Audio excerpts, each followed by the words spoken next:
Praise the lord. ఈరోజు ఒక సామెత నేర్చుకుందామా? సామెతల గ్రంథం 16వ అధ్యాయం 20వ వచనం.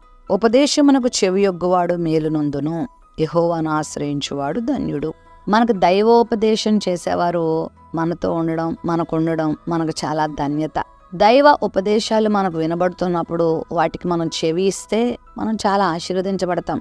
దేవుని మాటలు మనకు మేలు కలిగించేవే కానీ కీడు కలిగించేవి కావు.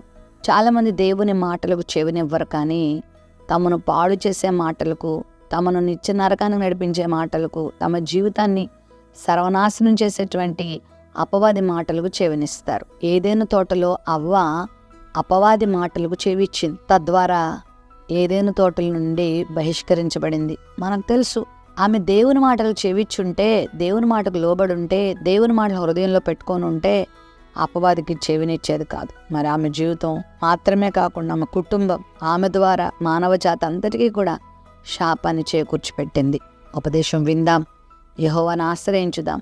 ఈ 66 పుస్తకాల ఈ అద్భుతమైన గ్రంథాన్ని దేవునికి ఎందుకు ఇచ్చాడు? ఆయన ఉపదేశంగా ఇచ్చాడు. ఆయన ఉపదేశాన్ని విను, లోబడు, ఆయన మాట చొప్పున చేయి, నువ్వెంతో దీవించబడతావు.